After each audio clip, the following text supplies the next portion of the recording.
केजरीवाल, आप या कहें पाप पार्टी का भ्रष्टाचार,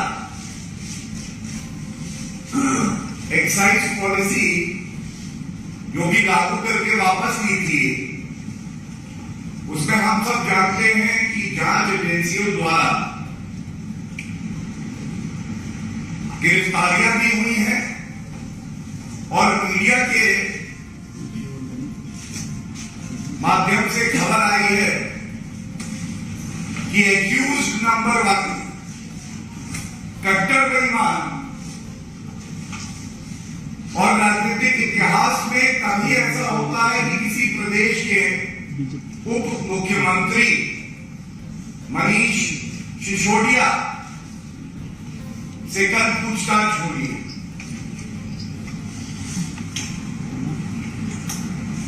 ये पूछताछ की खबर आई, किस तरह से कट्टर बेईमान लोग ओछी हल्की घटिया राजनीति करते हैं, यह आपके समक्ष रखने के लिए प्रेस वार्ता है।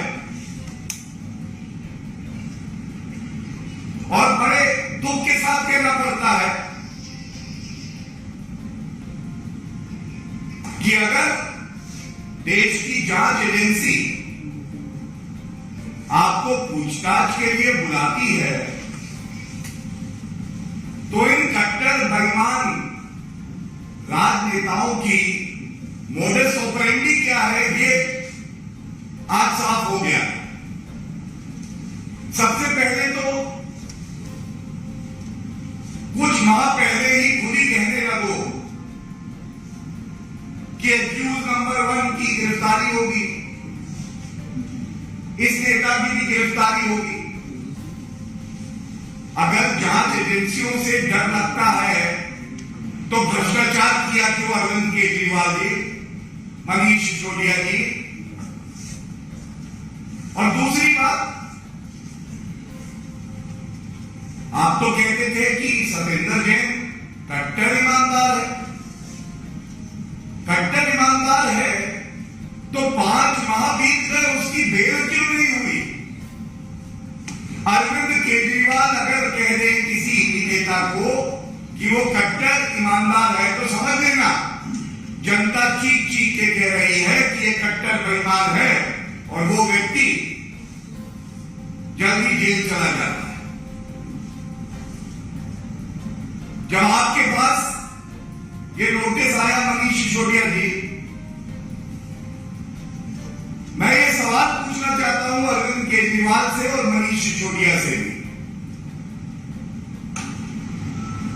आप सारे तथ्य, सारा प्रमाण सीबीआई को कर जाके देते।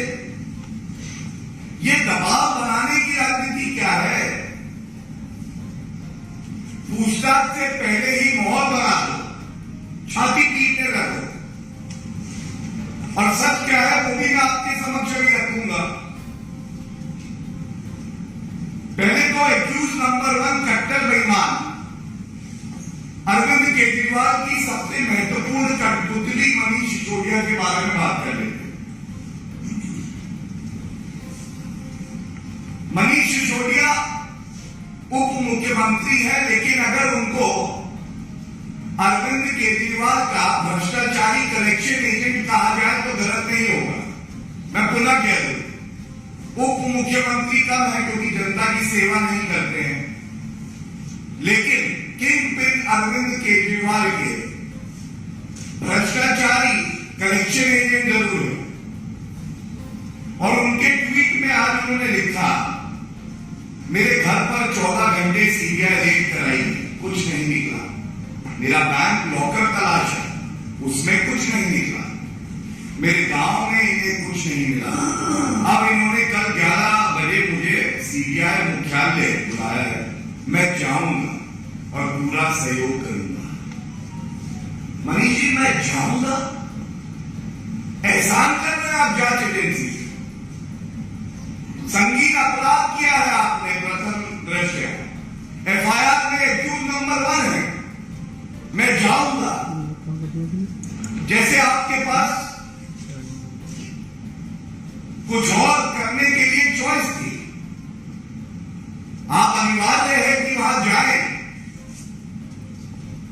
किसी पे एहसान नहीं कर रहे हैं। अंत में लिखते हैं सत्यमेव जयते। कट्टर बेईमान भ्रष्टाचारी भी अब सत्यमेव जयते लिखने लगे और जनता कह रही है सत्यमेव जयते नहीं, भ्रष्ट जेल जायते, भ्रष्ट जेल जायते। करोगे भ्रष्टाचार तो जेल ही जाओगे। ये जो नौटंकी है, छाती पीटना है, दबाव बनाना है, इसको बंद कर दो। अब अरविंद केजरीवाल जी भी आ गए। खुद की तुलना आजकल भगवान से करते हैं, ईश्वर से करते हैं, लेकिन आधुनिक युग का भ्रष्टाचारी कंस कोई है? कंस आप समझ गए ना? आधुनिक युग का भ्रष्टाचारी कंस कोई है तो वो अरविंद केजरीवाल ही है। इन्हीं के इशारे पे सारी कटपुतलियां इनकी तिजोरी भ्रष्टाचार के रुपए से भर रही है। और अरविंद केजरीवाल जी, आपको शर्म आनी चाहिए। आप अपने भ्रष्टाचारी मंत्रियों की तुलना वीर भगत सिंह जी से करते हैं, जिन्होंने देश के लिए अपनी जान दे दी। और आप लोगों ने भ्रष्टाचार कर करके जनता की जान में आफत की हुई है और दोनों की तुलना करते हैं। और उसके बाद इनका भी एक ट्वीट आया है, विचित्र ट्वीट है, पता नहीं कौन आजकल कमीशन पे इनको सलाह देता है। जेल की सलाखें और फांसी का फंदा भगत सिंह के बुलंद इरादों को डिगा नहीं पाए। अच्छा। अरविंद केजरीवाल जी, ये तो भारत का कानून भ्रष्टाचार के लिए फांसी की सजा नहीं देता। अगर देता होता तो कितने फंदे होते देखिए आप। ये आबकारी नीति का भ्रष्टाचार पहला फंदा, हवाला का भ्रष्टाचार दूसरा फांसी का फंदा, low floor DTC bus camp एक और फांसी का फंदा होगा,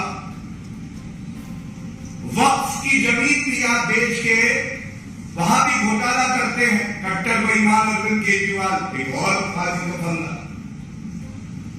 बच्चों के क्लासरूम बनाने में भी आप भ्रष्टाचार करते हैं, ये भी एक फंदा। टॉयलेट्स को क्लासरूम समझ लेते हैं। ये स्पष्ट कर देता है कि अरविंद केजरीवाल बहुत घबराए और डरे हुए हैं। और डर की ही वजह है जो महापुरुष रहे हैं, जो पूजनीय हैं, जो आदर्श है हमारे देश के लिए, उनका नाम भी इतने हल्के तरीके से इस्तेमाल करते हैं और वो भी कट्टर बेईमानों के लिए, भ्रष्टाचारियों के लिए। देखिए, इस मंच से हमेशा जनता के सवाल हमने पूछे हैं और आज भी एक बात मैं कहना चाहूंगा। हम सब जानते हैं सीबीआई ने एफआईआर करी थी जिसकी तारीख थी 17 अगस्त 2022। इसमें accused number 1 Manish Sisodia, accused number 1 सबसे बड़ा भ्रष्टाचारी अरविंद केजरीवाल के बाद मनीष सिसोदिया। आज ये सवाल हम आपसे पूछ रहे हैं, ये ट्वीट आप खेल रहे हैं। 2 माह का समय कट्टर बेईमान मनीष सिसोदिया को मिला। आप कह रहे हैं जांच एजेंसियों का दुरुपयोग होगा। अरविंद केजरीवाल जी, न्यायालय में आपकी आस्था होगी, उम्मीद करता हूं, क्योंकि आपने संविधान की शपथ ली है।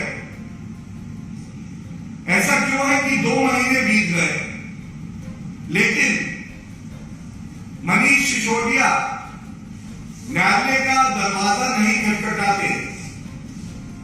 कि ये जो सारे आरोप हैं ये बेबुनियाद है, झूठ है, राजनीतिक द्वेष के कारण लगाए गए हैं, इन सबको रद्द किया है। ऐसा क्यों?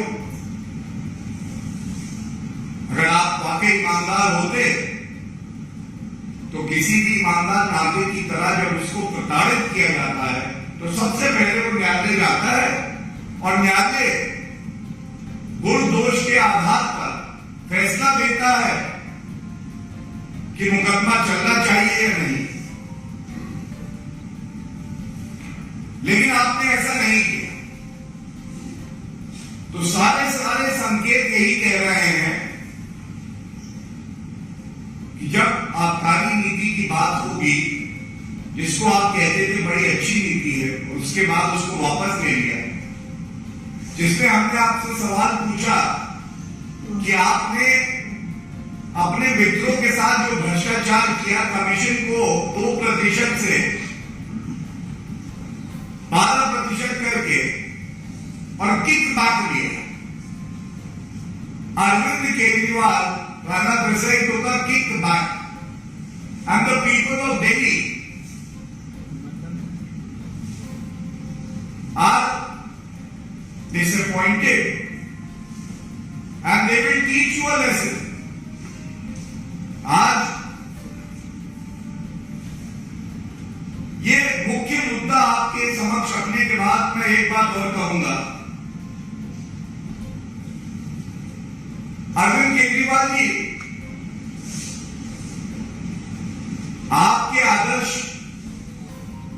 शहीद भगत सिंह जी नहीं, आपके आदर्श तो वो हैं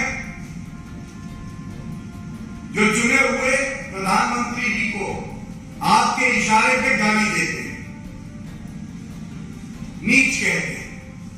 आप उनको बर्खास्त नहीं करते, एक ट्वीट करके उनके शब्दों की निंदा भी नहीं करते। एक मां की अस्मिता के साथ छेड़छाड़ किया जाता है, गाली दी जाती है, आप मौन रहते हैं। और हर नागरिक की भावनाओं को, खासकर हिंदुओं की भावनाओं को आहत किया जाता है जब ये कहा जाता है कि मंदिर जो है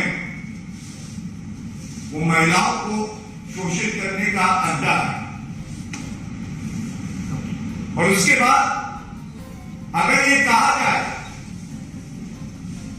आधुनिक राजनीति में अगर कोई कंस है तो वो अरविंद केजरीवाल है। और अरविंद केजरीवाल जी आज के युग में भगवान रूपी कृष्ण का अवतार कोई है तो वो हमारी जनता, देश की जनता। वो हर भ्रष्टाचारी, पापी, कट्टर बेईमान का वध करेगी। आप बच नहीं पाएंगे।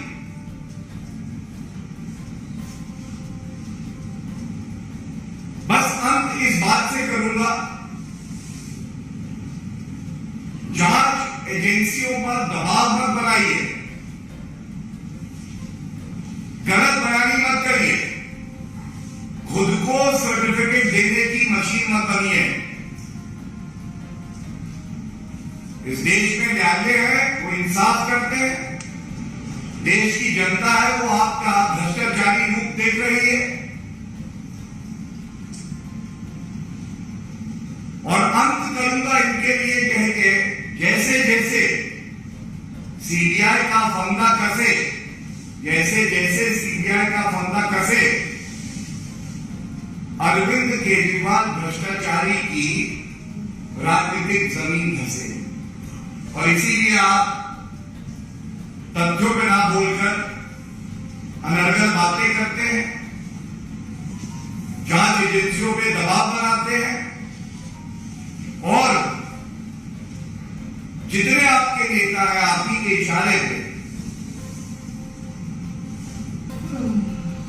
देश के चुने हुए प्रधानमंत्री को भी गाली देते हैं, एक महिला को गाली देते हैं, हिंदू समाज को गाली देते हैं।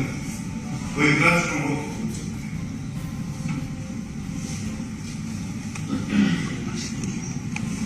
Any question? ये सवाल केजरीवाल चार बयान आ गए लेकिन केजरीवाल की तरफ से आखिर क्यों नहीं उसकी निंदा की जा रही है? कार्रवाई तो ठीक नहीं कर रहे, निंदा भी नहीं कर रहे, उसको खारिज कर रहे, कोई सा कैसे ले रहे? वजह क्या सकती कार्रवाई का करने के पीछे? देखिए, अरविंद केजरीवाल जी के इशारे पे ही ये सब होता है। और गुजरात मॉडल ऐसा विकास का मॉडल है, पारदर्शिता का मॉडल है, ईमानदारी का मॉडल है कि उसका तोड़ कट्टर बेईमान अरविंद केजरीवाल के पास नहीं। और इसीलिए चाहे दिल्ली हो, चाहे पंजाब हो, चाहे वो जहां भी भ्रमण करते हैं, वो कभी दिल्ली मॉडल क्या है वो नहीं बताते। उनके नेता उन्हीं के इशारे पे केवल गाली देते हैं। राजेंद्र गौतम को मत भूलिए, आज भी इस पापी आप पार्टी से वो निष्कासित नहीं किए। और मैं इतना ही कहूंगा, जैसा मैंने पहले भी कहा, आज के दिन जो हमारी जनता है, जो नागरिक है, यही भगवान कृष्ण के अवतार है। जो व्यक्ति भ्रष्टाचार करेगा, पाप करेगा, उसका वध कोई करेगा तो वो जनता। Since it's Arvind Party going to see how Aam Party have come out, they basically said that before we were keeping in mind the Gujarat election, they have not at a single time condemned what is being done in this particular excise policy. In fact, again today they have said that Gujarat elections are nearing. Manish Sisodia have to go over there and campaign, and that is why again Manish Sisodia have been summoned by the CBI and he might be arrested. I have a few points to make. First of all, it doesn't matter what an accused, who is number one, the prime accused is saying. Because ultimately, what matters is what the core of the country is saying. What matters is what is the thought process and the perception of the common man for the Aam Aadmi Party. And let me also tell Mr. Manish Sisodia, accused number one, and the most corrupt Indian politician Arvind Kejriwal, don't give yourself too much importance. That because there are elections in one state, thus the investigating agencies are acting. Because you all know, you have been going to various states and your performance has been dismal. People have booted you out, they have rejected you. And in the end, the most pertinent question that needs to be asked by all the journalists of the country to Arvind Kejriwal and accused number one Manish Sisodia. If you feel this is a case of political vendetta, I have the copy of the FIR dated 17th of August 2022. Is it not relevant to ask Arvind Kejriwal? You had ample time in hand. Why did you not move the court and get the FIR quashed? दूध का दूध और पानी का पानी हो जाता। राजनीतिक द्वेष से अगर ये FIR हुई है तो जिसने कराई है उसके मुंह पे तमाचा होगा।